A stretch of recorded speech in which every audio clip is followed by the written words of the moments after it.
Hello, we've got another lesson on solving inequalities, and today's inequalities are going to be a little bit more complicated, multi-step inequalities.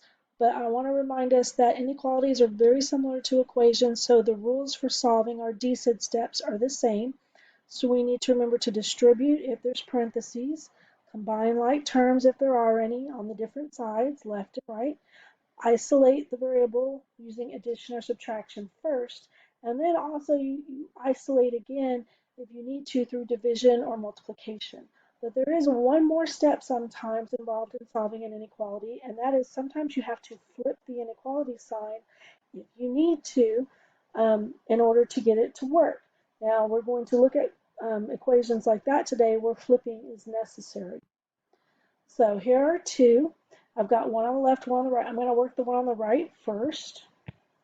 So just like an equation, I'm going to draw my line. Okay.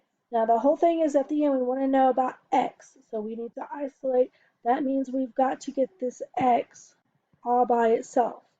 Okay. Well, there's nothing to distribute because there's no parentheses. And if I look at combining like terms, CLT, the second step, well, on the left side, I've got a 3x and a 10, and they're not alike because they're not both x's, and they're not both just constants. And then if I look on the right side, all I've got is a 2. So there's really nothing to combine. But I can definitely isolate because I need to get the x by itself. I've got a 3 there and a 10 there with it that I need to move away.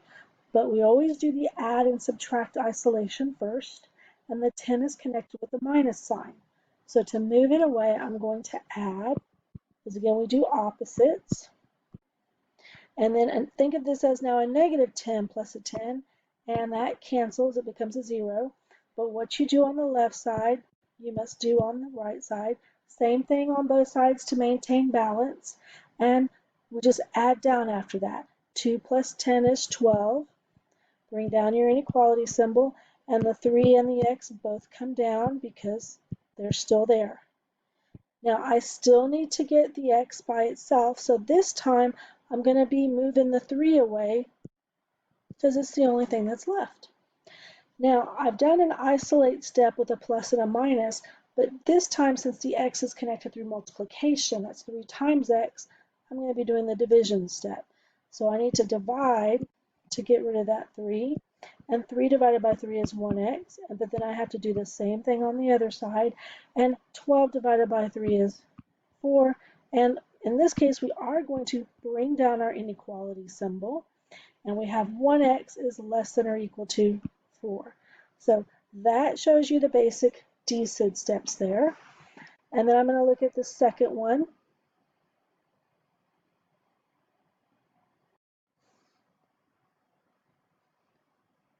So for the second one, I'm going to draw the line.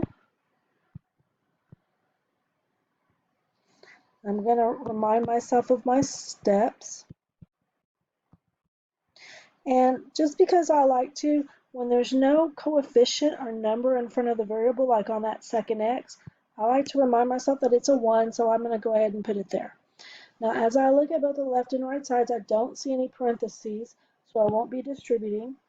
And as far as combining, on the left side, I just have 2x plus 3, and those are not alike. On the right side, I have 1x plus 5, and those are not alike. So I have no combining step. I do have several isolate steps. Remember, you should isolate through plus and minus first.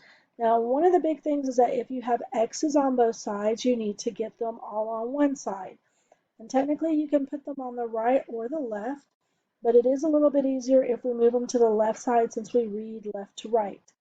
So I'm going to move the x that's on the right side, and that's that 1x. And you've got to think, well, what's the opposite of a 1x? Well, the opposite of a 1 or 1x would be a negative 1x. So I'm going to use a negative 1x, or you can think of it as now minusing, because 1x minus 1x is 0x's, so it cancels. But then we have to do the same thing on the other side, and we're going to make sure we line it up. And now we add down. We've got 2x minus 1x is 1x. And then our 3 comes down because it's still there. Our symbol comes down, and our 5 comes down. Now I still need to get the x by itself. So the thing that's over there with the x is the 3. I realize there's a 1 there, but 1 doesn't change anything because you don't have to write the 1 if you don't want to. And some people erase it. I like to turn it into my box. So I'm going to move the 3 over, and the 3 is also connected with a plus sign. So again, I'm going to subtract. Make sure I'm doing the opposite. And 3 minus 3 is 0, so it goes away. But then I need to subtract on the other side. So then subtract down. 5 minus 3 is 2. I'm going to bring down my symbol for now. I'm going to bring down my 1x. So I have 1x is greater than or equal to a 2. And remember, you don't have to write the 1. It can become part of your box. So if I start to look at it as part of my box, I don't have anything else over there with the x. So the x is fully isolated through plus and minus. I didn't need to do the divide step. And my answer is just x is greater than or equal to 2. I'm going to graph both of these.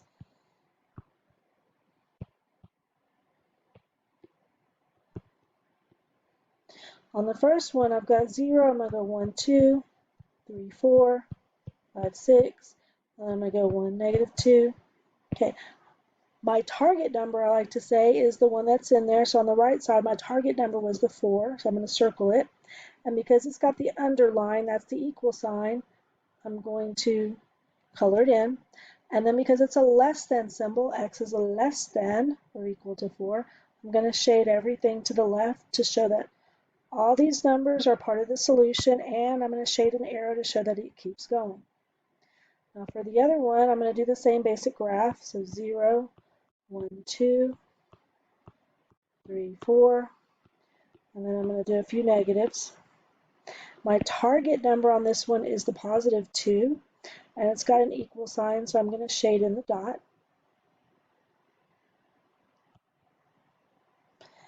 But this one says that it's greater than, so then I'm going to go to the right to show that it's all the numbers that are greater than a 2, and I'm also going to shade in an arrow to show that it keeps going.